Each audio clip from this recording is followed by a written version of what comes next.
উন্মুক্ত বিশ্ববিদ্যালয়ের বিবিএ বাংলা প্রথম সেমিস্টার 2025 ব্যাচের ব্যবসা পরিচিতি বইটি নিয়ে আলোচনা শুরু করব। এটা বিবিএর খুবই গুরুত্বপূর্ণ একটি বই।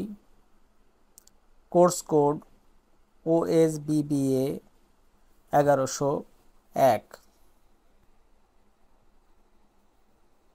ব্যবসা পরিচিতি বিবিএর প্রাথমিক বই। বাংলাদেশ উন্মুক্ত বিশ্ববিদ্যালয়ের বিবিএ প্রোগ্রামের খুবই গুরুত্বপূর্ণ একটি বই। প্রথম সেমিস্টার, এখানে 40 মার্ক থিওরি আসে পরীক্ষায়। আমরা প্রথম অধ্যায়টা নিয়ে আলোচনা শুরু করি। ব্যবসায় ভিত্তি, প্রথম অধ্যায়।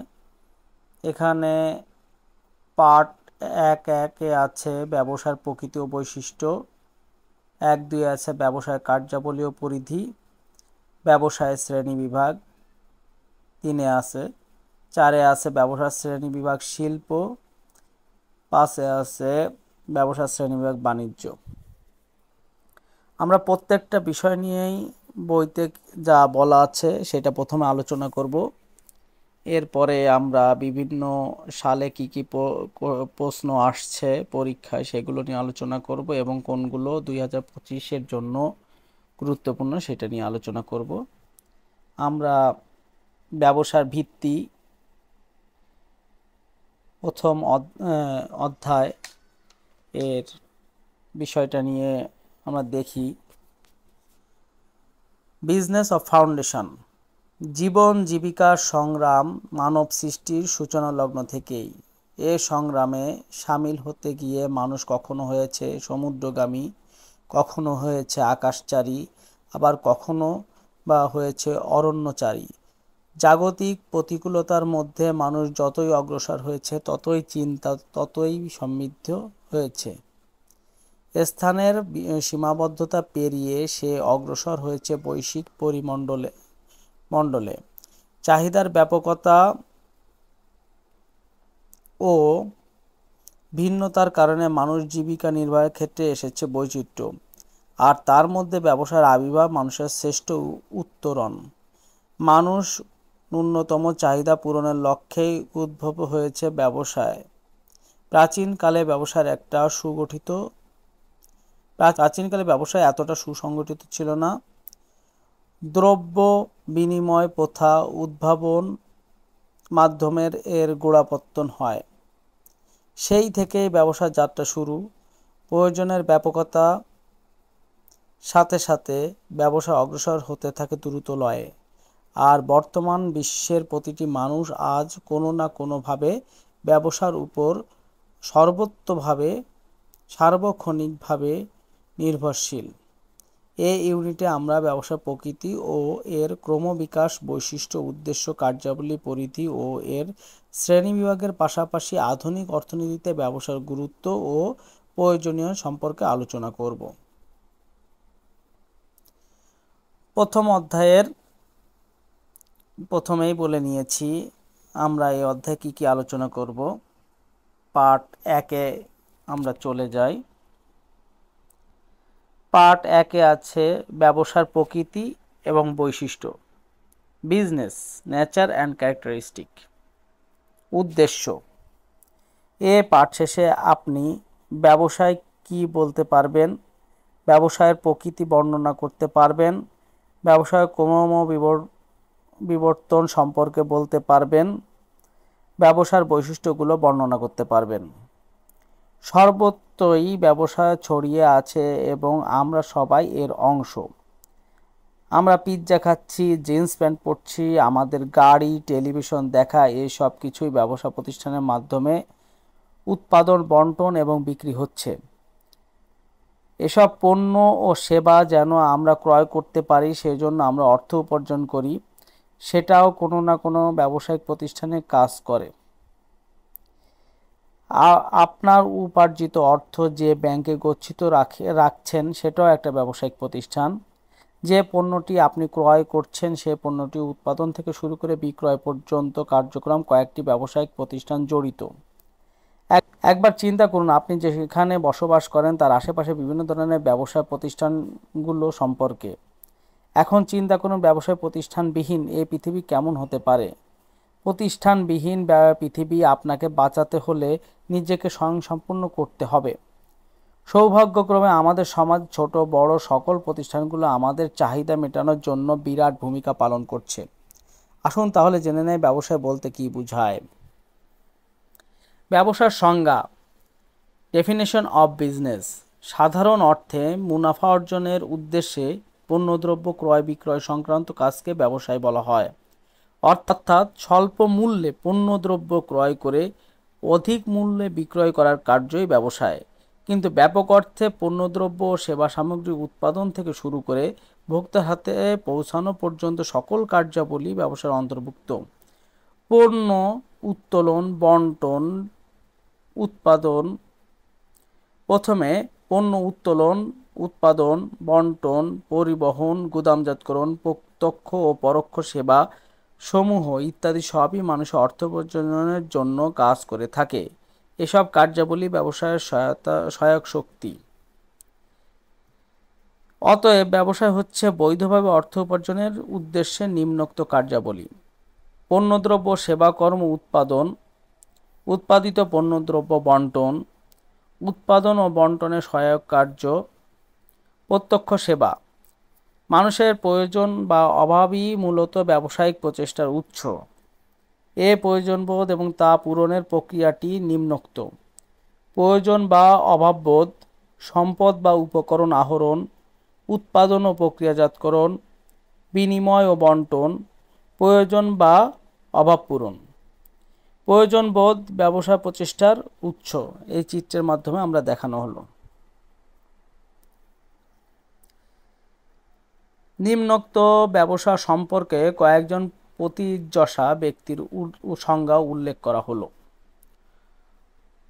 প্রখ্যাত অর্থনীতিবিদ এবং বিভিন্ন ব্যবসায়িক তত্ত্বের প্রবক্তা রজার ডব্লিউ ব্যাবসন নিম্নোক্তভাবে ব্যবসায়কে সংজ্ঞায়িত করেছেন: পণ্যদ্রব্য, সেবা, মতাদর্শের উৎপাদন ও বণ্টন সংক্রান্ত যে কোনো মানবীয় কার্যাবলী মুনাফা অর্জনের উদ্দেশ্যে পরিচালিত হয় এবং এদের সবগুলোই ব্যবসার অন্তর্ভুক্ত।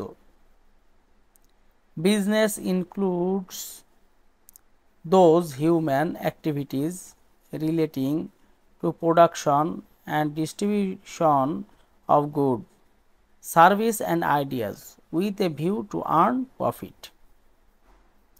দেশের প্রয়োজন মোতাবেক পণ্য সেবা উৎপাদন ও বিক্রয় নিমিত্তে পরিচালিত মানুষের একক বা সম্মিলিত প্রচেষ্টাই মূলত ব্যবসা। Business is basically an activity of people working alone or with other for the purpose of producing and selling goods and service that our country require. Gloss ও বেকার এটা উল্লেখ করেছেন। মুনাফা লাভের অনুপ্রেরণা সমাজ ও পণ্য সামগ্রী ও সেবা সরবরাহ করার সংগঠিত ও পরিচালিত প্রতিষ্ঠানই ব্যবসা। Business is an institution organised and operated to provide good and service to the society under the incentive of gain. Bayer and Wheel এটা বলেছেন। সুতরাং মুনাফা অর্জনের উদ্দেশ্যে প্রকৃতি প্রদত্ত সম্পদের আহরণ, রূপান্তর ও বাজারজাতকরণের পর ভবিষ্যৎ প্রয়োজনের নিমিত্তে এদের পরিবহন, গুদামজাতকরণ, ক্রয় বিক্রয় ইত্যাদির মাধ্যমে ভোক্তার কাছে পণ্য সেবাকর্ম পৌঁছে দেবার যাবতীয় কার্যাবলীকে ব্যবসায় বলে। এবার আমরা ব্যবসা প্রকৃতি নিয়ে আলোচনা করব। Nature of business. বর্তমান বিশ্বের বিভিন্ন প্রকার ব্যবসা প্রতিষ্ঠানের অস্তিত্ব দেখতে পাওয়া যায়। এসব ব্যবসা প্রতিষ্ঠান স্থাপন ও পরিচালনার প্রত্যক্ষ কারণ যদিও ব্যক্তিগত অর্থাৎ ব্যবসায় মালিক বা মালিকগণের জন্য মুনাফা অর্জন করা, তবুও সমাজবদ্ধ মানুষের অভাব পূরণের নিশ্চয়তা, কর্মসংস্থানের ব্যবস্থা, প্রাকৃতিক সম্পদের সুষ্ঠু ব্যবহার, শিল্প স্থাপন এবং দেশের অর্থনৈতিক গতিশীলতা করে তোলার মাধ্যমে পরোক্ষভাবে ব্যবসা সার্বজনীন দায়িত্ব পালন করে থাকে। সুতরাং ব্যবসার প্রকৃতিকে দুই ভাগে ভাগ করা যায়, যথা ব্যক্তিকেন্দ্রিক ও সার্বজনীন। এ দুই প্রকৃতির ব্যবসা সম্পর্কে নিচে আলোচনা করা হলো। এক হলো ব্যক্তিকেন্দ্রিক ব্যবসা, ইন্ডিভিজুয়াল বিজনেস। একক মালিকের উদ্যোগে প্রতিষ্ঠিত ও পরিচালিত ব্যবসায়ের অর্থ বিনিয়োগ, ব্যবসার ক্ষেত্র নির্বাচন, ব্যবস্থাপনা নীতি নির্ধারণ, মুনাফার একক ভোগ সবই ক্ষুদ্রাকারে এবং একজন মালিক দ্বারাই নির্ধারিত হয়ে থাকে। এরূপ ব্যবসা প্রতিষ্ঠানে মালিকই সর্বেসর্বা। ব্যবসার মালিক বলে তিনি লাভ লোকসানের জন্য এককভাবে দায়ী। এ ধরনের প্রতিষ্ঠানের প্রকৃতি ব্যক্তিকেন্দ্রিক। সার্বজনীন ব্যবসা, ইউনিভার্সাল বিজনেস। অংশীদারি ব্যবসায়, যৌথ মূলধনী ব্যবসায়, সমবায় ও রাষ্ট্রীয় সংগঠন ইত্যাদি প্রকৃতি সার্বজনীন, কারণ এসব প্রতিষ্ঠানের জন্ম হয় আইনগতভাবে। আবার এগুলোর ক্ষেত্রে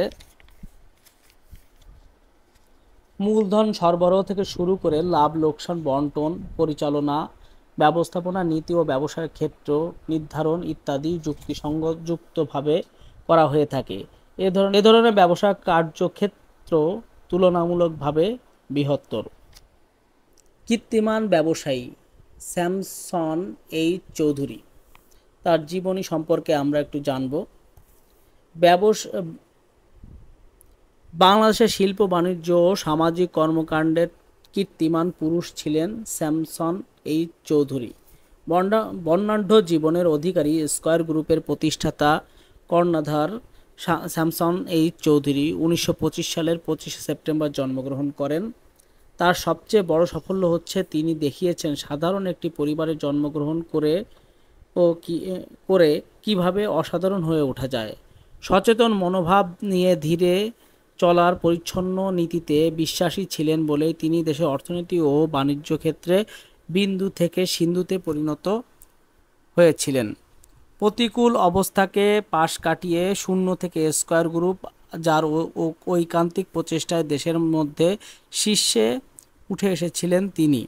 ভারত থেকে তিনি তার শিক্ষা জীবন লেখাপড়া শেষ করে কিছুদিন সরকারি চাকরি করেন।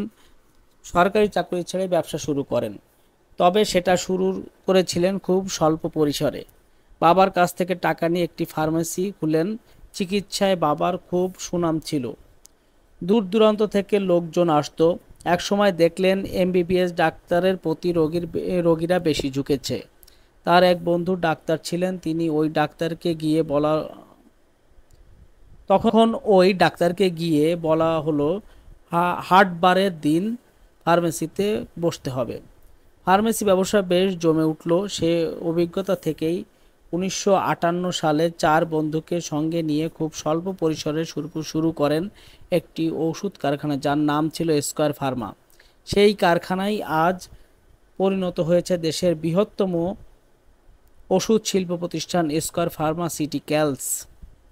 4 বন্ধুর হাত ধরে শুরু করার ফলে এ প্রতিষ্ঠানের নামকরণ করা হয়েছিল স্কয়ার। ওষুধ শিল্পে এ অগ্রনায়ক কেবল ফার্মেসির ব্যবসাতেই নিজেকে সীমাবদ্ধ রাখেননি, তার ব্যবসায়িক প্রজ্ঞা ছড়িয়ে দিয়েছে প্রসাধনী সামগ্রী, টেক্সটাইল, কৃষিপণ্য, তথ্য প্রযুক্তি, স্বাস্থ্যসেবা ও গণমাধ্যম। তিনি তার স্কয়ার ফার্মাসিউটিক্যালকে পরবর্তীতে ব্যবসায়িক কর্মকাণ্ডে সম্প্রসারণ করেন। প্রায় 30,000 কর্মী স্কয়ার গ্রুপে কাজ করেন। মৃত্যুর পূর্ব পর্যন্ত তিনি স্কয়ার ফার্মাসিউটিক্যাল কোম্পানির চেয়ারম্যান হিসেবে দায়িত্ব পালন করেন। ব্যবসায়ের উৎপত্তি ও ক্রমবিকাশ, origin and evolution of business. ব্যবসার উৎপত্তির ইতিহাস শুরু হয় সেই সুদূর প্রাচীনকালেই। সৃষ্টির প্রাথমিক পর্যায়ে মানুষ প্রকৃতির উপর নির্ভর করে জীবনযাপন করত। পৃথিবীতে তখন মানুষের সংখ্যা ছিল কম এবং প্রকৃতির স্বাভাবিক নিয়মেই প্রাপ্ত ফলমূলই তাদের পুনর্বৃত্তির জন্য যথেষ্ট ছিল। মানুষের সংখ্যা বৃদ্ধির সাথে সাথে তাদের প্রয়োজনীয় বৈচিত্র্য আসতে শুরু করে। নিজেদের উৎপাদিত পণ্য সামগ্রী ছাড়াও অন্যান্য পণ্য সামগ্রীর অভাব দেখা দিতে শুরু করে। অভাব পূরণের স্বার্থে প্রয়োজন দেখা দিল পণ্য বিনিময়ের। দিন গড়িয়ে যায়, মানুষের রুচির পরিবর্তন আসে, মুদ্রা ব্যবস্থার প্রচলন হয়, শিল্পক্ষেত্রেও দেখা যায় এক বৈপ্লবিক পরিবর্তন। ব্যবসায়ের ক্ষেত্রে ব্যাপক সম্প্রসারণ ঘটে। ব্যবসায় ধীরে ধীরে আধুনিক রূপ পরিগ্রহ করে। ব্যবসার এই ক্রমোন্নয়কে আমরা 3টি যুগে বিভক্ত করব এবং পুরো বিবর্তনকে কয়েকটি স্তরে বিভাজন করে আলোচনা করব।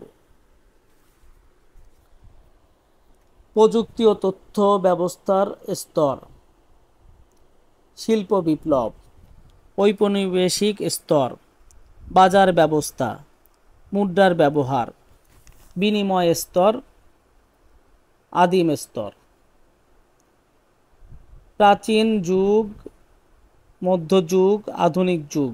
প্রাচীন যুগে 2টা বিনিময় স্তর, আদিম স্তর। মধ্যযুগে বাজার ব্যবস্থা, মুদ্রার ব্যবহার। আর আধুনিক যুগে হইল শিল্প বিপ্লব, ঔপনিবেশিক স্তর।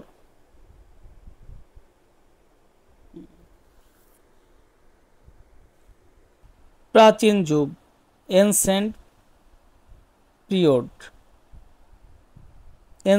পিরিয়ড। প্রথমে আছে আদিম স্তর, প্রিমিটিভ স্টেজ। প্রাচীন যুগের মানুষ প্রকৃতি নির্ভর জীবনযাপন করত। প্রকৃতি প্রদত্ত ফলমূল খেয়ে এবং শিকার কার্য করে তারা জীবন ধারণ করত। অধিকাংশ মানুষ ছিল যাযাবর জীবন ব্যবস্থায় অভ্যস্ত। কেউ কেউ সমাজবদ্ধভাবে বাস করলেও ব্যবসায় প্রচলন তখন ছিল না। খ, বিনিময় স্তর, এক্সচেঞ্জ স্টেজ। ব্যবসায় শুরু মূলত এই স্তরেই। যাযাবর ব্যবস্থার পরিবর্তন ঘটিয়ে মানুষ পরিবার কেন্দ্রিক উৎপাদন শুরু করে পণ্য বিনিময় কার্য। এভাবে বার্টার সিস্টেম বা পণ্য বিনিময় ব্যবস্থার ব্যাপক প্রচলন ঘটে। তবে এ ব্যবস্থা স্থায়ী আসন গাঁটতে সক্ষম হয়নি। 2 নাম্বার আছে মধ্যযুগ, মিডিল স্টেজ বা মিডিল এজ। এতে প্রথমে আছে ক, মুদ্রার ব্যবহার, use of coin. Barter system বা পণ্য বিনিময় ব্যবস্থা অকার্যকর হবার ফলে মানুষ বিনিময়ের বিকল্প পন্থা বের করতে সচেষ্ট হয়। প্রথম দিকে মানুষ মূল্যবান শামুক, ঝিনুক, পাথর, কড়ি এসবের বিনিময়ের মাধ্যমে হিসাবে ব্যবহার করতে শুরু করে। পরবর্তীতে শুরু হয় ধাতব মুদ্রার ব্যবহার, যেমন তামা, ব্রোঞ্জ, সোনা, রূপা ইত্যাদির ব্যবহার। দ্রব্য বিনিময়ের মাধ্যমে সমস্যা দূরীকরণের জন্য কালক্রমে বিনিময়ের মাধ্যম হিসেবে শুরু হয় মুদ্রার প্রচলন। শাসক শ্রেণী পৃষ্ঠপোষকতায় এই ব্যবস্থার প্রচলন শুরু হয়। ফলে ব্যবসায়িক কার্য ছাড়াও শ্রমিকদের মজুরি প্রদান, খাজনা ও কর আদায়ে এ সহজতর হয়। খ আছে বাজার ব্যবস্থার উদ্ভব, গ্রোথ অফ মার্কেট সিস্টেম। মুদ্রার ব্যবস্থার প্রসারের ফলে ব্যবসায় আরও বিস্তৃতি লাভ করে। বিনিময়ের জন্য তখন প্রয়োজন হয় হাট বাজার। বাজার হচ্ছে এমন একটি কেন্দ্র যেখানে ক্রেতা ও বিক্রেতার সমবেত হয়ে তাদের উৎপাদিত পণ্য ও প্রয়োজনীয় পণ্য বিক্রয় ও ক্রয়ের সুযোগ পায়। বাজার সম্প্রসারণের ফলে গড়ে ওঠে বড় বড় ব্যবসায় কেন্দ্র ও শহর, বন্দর। পণ্য পরিবহনের জন্য স্থল ও নৌপথে অধিক ব্যবহার শুরু হয়। ব্যবসায়ীদের নিরাপত্তার স্বার্থে সৃষ্টি হলো মার্চেন্ট গিল্ড, বণিক সমবায় সংঘ, ক্রাফট গিল্ড, কারিগরি সমবায় সংঘ ইত্যাদি ব্যবসায়ী জোটের। গ, ঔপনিবেশিক স্তর, কলোনিয়াল স্টেজ। মধ্যযুগে পৃথিবীর বিভিন্ন জনপদে ব্যবসায়ের বিস্তৃত ঘটলে ভূমধ্যসাগরীয় অঞ্চলে তার ব্যাপক সমৃদ্ধি ঘটে। ব্যবসায়ীগণ তাদের পণ্যের অধিক প্রসারের জন্য নতুন নতুন বাজার খুঁজতে থাকে। কলম্বাসের আমেরিকা আবিষ্কার ও ভাস্কো ডি গামার ভারত মহাদেশ আবিষ্কার নৌপথে ব্যবসায়ের সম্প্রসারণে গুরুত্বপূর্ণ ভূমিকা পালন করে। এ সময় ইউরোপে অনেক বাণিজ্যিক প্রতিষ্ঠান ও বিশ্বের বিভিন্ন দেশে উপনিবেশ সৃষ্টির মাধ্যমে প্রভুত্ব স্থাপনের প্রভুত্ব স্থাপনে সচেষ্ট হয়। ভারতে ইস্ট ইন্ডিয়া কোম্পানি, আমেরিকায় হাডসন কোম্পানি, ভূমধ্যসাগরীয় অঞ্চলে নেভাল্ড কোম্পানি এ ধরনের ঔপনিবেশিক শাসন ব্যবস্থা কায়েমে তাদের ব্যবসা বাণিজ্য আন্তর্জাতিক অঙ্গনে বিস্তার ঘটায়। ৩. আধুনিক যুগ, মডার্ন পিরিয়ড। প্রথমে আছে ক, বিপ্লব। শিল্প বিপ্লব, ইন্ডাস্ট্রিয়াল রেভলিউশন। 1750 সাল থেকে 1850 সাল পর্যন্ত ছিল শিল্প বিপ্লব কাল, যা ব্যবসা সম্প্রসারণ ও উন্নয়নে বিশাল পরিবর্তন সাধন করে। এ সময় কতিপয় যুগান্তকারী আবিষ্কার যেমন জেমস ওয়াট এর বাষ্পীয় ইঞ্জিন, হারগ্রিভসের স্পিনিং জেলি, কে এর পাওয়ার লুম, আর্করাইটের স্পিনিং ফ্রেম ইত্যাদি শিল্পের উন্নয়নে ও অগ্রগতিতে অকল্পনীয় ভূমিকা রাখে। শিল্প বিপ্লবের ফলে ইউরোপ সহ বিশ্বের বিভিন্ন অঞ্চলে ব্যবসায় ব্যাপক উন্নয়ন সাধিত হয়। গড়ে ওঠে নতুন নতুন শিল্প কারখানা। যান্ত্রিক শক্তির বলে উৎপাদন বেড়ে যায় বহুগুণ। ব্যবসায় পারিবারিক উৎপাদন ব্যবস্থা কারখানা স্থানান্তরিত হয়। বিকাশ ঘটে গুদামজাতকরণ, ব্যাংকিং, বীমা, বিজ্ঞাপনী সংস্থা ইত্যাদি ব্যবসা প্রতিষ্ঠানের। ব্যবসায়িক কর্মকাণ্ড বিস্তার লাভ করে এক দেশ থেকে অন্য দেশে। খ, প্রযুক্তি ও তথ্য ব্যবস্থার স্তর, stage of technology and information system.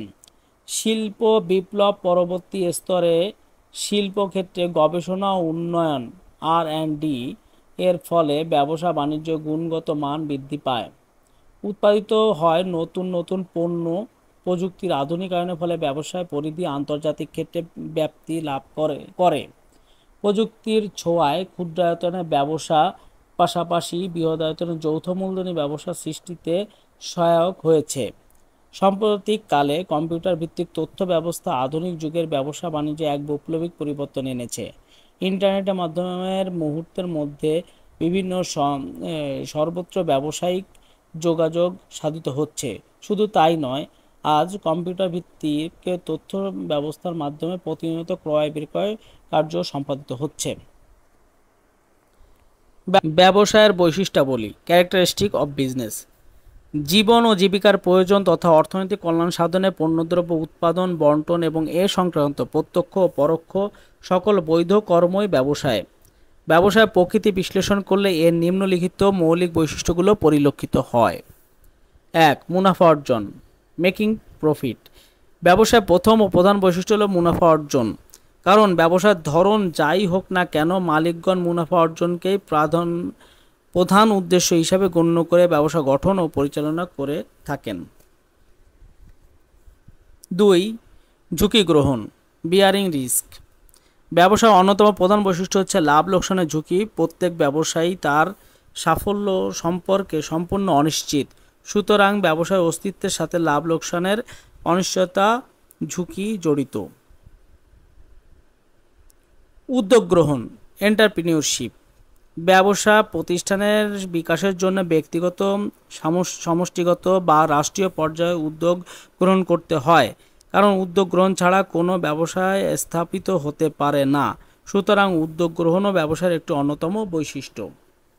মূলধন সংস্থান, সাপ্লাই অফ ক্যাপিটাল। মূলধন ব্যবসা মূল চালিকা শক্তি। সঠিক সময়ে ব্যবসার সুষ্ঠু গঠন ও পরিচালনার নিমিত্তে সঠিক পরিমাণ মূলধন প্রয়োজন। মালিক বা উদ্যোক্তাগণ এ মূলধন নিজেদের তহবিল থেকে বা অন্য কোনো উৎস থেকে ঋণ হিসাবে গ্রহণ করতে পারেন। সংগঠন, অর্গানাইজেশন। প্রয়োজনীয় উপকরণগুলোকে একত্রিত বা সমন্বিত করে মুনাফা অর্জনের লক্ষ্যে কার্য শুরু করার নামই সংগঠন। উৎপাদনের অন্যান্য উপাদানগুলো অর্থাৎ ভূমি, শ্রম ও মূলধন কারো উদ্যোগ বা সাংগঠনিক ভূমিকা ব্যতীত একত্রিত হতে পারে না। সংগঠনের সাফল্যের উপর ব্যবসার সাফল্য নির্ভর করে। সম্পদ আহরণ, ওয়েলথ আর্নিং। ভোক্তাদের প্রয়োজনের দিক লক্ষ্য রেখে ব্যবসায় প্রকৃতি ভোক্তাদের প্রয়োজনের দিক লক্ষ্য রেখে ব্যবসায়ী প্রাকৃতিক সম্পদ আহরণ ও উত্তোলন করে এবং তা ক্রেতাদের ব্যবহার উপযোগী করে পরিবেশন করে। উৎপাদন উৎপাদন বা উপযোগ সৃষ্টি, production of creation of utility. ক্রেতাগণ তাদের প্রয়োজনীয় পণ্যাদি চূড়ান্ত ভোগের উপযোগী করে পেতে চায়। এজন্য ব্যবসা আহরিত প্রাকৃতিক সম্পদের মধ্যে উপযোগিতা সৃষ্টি করে এবং ক্রেতাদের ভোগের উপযোগী করে তা বাজারজাত করে। মিতব্যয়িতা, ফ্রুগালিটি। ব্যবসায়ী সর্বদাই বিভিন্ন ক্ষেত্র ব্যয় কমিয়ে মুনাফা বৃদ্ধি করতে চায়, আর এ দৃষ্টিকোণ থেকে ব্যবসায়ী প্রয়োজনীয় সমস্ত ব্যয় কমিয়ে মুনাফা বাড়াবার প্রচেষ্টায় লিপ্ত থাকে। 9. পণ্য বন্টন, ডিস্ট্রিবিউশন অফ প্রোডাক্টস। ব্যবসায়ের আরেকটি বৈশিষ্ট্য হলো উৎপাদিত পণ্যের সুষ্ঠু বন্টন। ব্যবসায়ের মাধ্যমে পণ্য সামগ্রী উৎপাদনস্থল থেকে ভোক্তার নিকট বন্টন করা হয়। 10. গুণগত উৎকর্ষ বৃদ্ধি, ডেভেলপমেন্ট অফ কোয়ালিটি। পণ্য বা সেবার গুণগত উৎকর্ষতা বৃদ্ধি ব্যবসায়, বিশেষ করে আধুনিক ব্যবসায় একটি উল্লেখযোগ্য বৈশিষ্ট্য। প্রত্যেক ব্যবসায়ী চায় তার পণ্য বা সেবা ভোক্তাদের সন্তুষ্টি লাভে সক্ষম হয় এবং এটি পণ্য বা সেবার বাজারে বিশিষ্টতা লাভ করুক। 11. ক্রেতা বিক্রেতা, বায়ার অ্যান্ড সেলার। ব্যবসায়ের লেনদেনের একটি অন্যতম বৈশিষ্ট্য হল ক্রেতা বিক্রেতা, অর্থাৎ প্রদান ও অর্থ গ্রহণ, এ দুটি অস্তিত্ব ব্যবসায়িক লেনদেনের অপরিহার্য। সুনির্দিষ্ট উপকরণ, স্পেসিফিক ইনপুট। পণ্য, সেবা উৎপাদন, বন্টন, বাজারজাতকরণ, গুদামজাতকরণ, পরিবহন, এগুলো হচ্ছে ব্যবসায়ের কতিপয় সুনির্দিষ্ট উপকরণ। এ উপকরণ ছাড়া ব্যবসায় সম্পূর্ণ অচল। 13. পূর্বানুমান, ফরকাস্টিং। ভবিষ্যতে বাজার সঠিক অনুমানের উপরই ব্যবসায়ের মুনাফা অর্জন তথা সফলতা নির্ভর করে।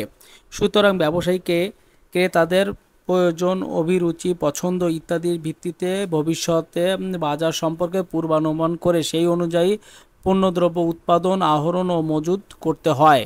নিয়মিত লেনদেন, রেগুলার ট্রানজ্যাকশনস। ব্যবসায়িক লেনদেন নিয়মিত ও পৌনঃপুনিকভাবে হতে হয়। আকস্মিকভাবে কোনোরূপ লেনদেন ব্যবসায় বলা যায় না। শ্রম বিভক্তিকরণ, ডিভিশন অফ লেবার। উৎপাদনমূলক ব্যবসার একটি লক্ষণীয় বৈশিষ্ট্য হল শ্রমের বিভক্তিকরণ। শ্রম বিভক্তিকরণের মাধ্যমে ব্যবসা উৎপাদনের ক্ষমতা বৃদ্ধির প্রয়াস চালানো হয়। সামাজিক দায়িত্ব, সোশ্যাল রেসপন্সিবিলিটি। বর্তমান যুগে ব্যবসায়ের একটি গুরুত্বপূর্ণ বৈশিষ্ট্য হল মুনাফা অর্জনের পাশাপাশি সামাজিক দায়িত্ব পালন। জনগণ ও বিভিন্ন পরিবেশবাদী গোষ্ঠীর চাপের কারণে সামাজিক দায়িত্ব পালনে ব্যবসার জন্য অপরিহার্য হয়ে পড়েছে। সেবামূলক মনোভাব, সার্ভিস মোটিভ। সেবামূলক মানসিকতা নিয়ে ব্যবসা গ্রাহকদের রুচি ও চাহিদা অনুযায়ী সঠিক স্থানে সঠিক সময়ে পণ্য সামগ্রী হাতে পৌঁছে দেয়। পরিশেষে বলা যায়, ব্যবসায় মুনাফা অর্জনের লক্ষ্যে সম্পাদিত কার্যকলাপ হলেও তাদের উপর উল্লেখিত বৈশিষ্ট্যগুলো বিদ্যমান থাকা আবশ্যক। এইসব বৈশিষ্ট্য অনুপস্থিত থাকলে তাদের ব্যবসা বা ব্যবসায়িক কার্যকলাপ বলে অভিহিত করা যায় না। সারসংক্ষেপ, মুনাফা অর্জনের উদ্দেশ্যে প্রকৃতি প্রদত্ত সম্পদের আহরণ, রূপান্তর ও বাজারজাতকরণের পর ভবিষ্যৎ প্রয়োজনে এদের পরিবহন, গুদামজাতকরণ, ক্রয় বিক্রয় ইত্যাদির মাধ্যমে ভোক্তার কাছে পণ্য ও সেবা কর্ম পৌঁছে দেওয়ার যাবতীয় কার্যাবলীকে ব্যবসায় বলে। ব্যবসায়ের প্রকৃতি দুই ভাগে ভাগ করা যায়, যথা ব্যক্তিকেন্দ্রিক ও সার্বজনীন। ব্যবসায়ের উৎপত্তির ইতিহাস শুরু হয় সেই সুদূর প্রাচীনকালে। ব্যবসায় ক্রমান্বয়ে আমরা তিনটি যুগে বিভক্ত করতে পারি এবং পুরো বিবর্তনকে একটি স্তরে বিভাজন করা যায়, যথা প্রাচীন যুগ, মধ্যযুগ এবং আধুনিক যুগ। ব্যবসায় ভিন্নতার কারণে বিভিন্ন বৈশিষ্ট্য পরিলক্ষিত হয়।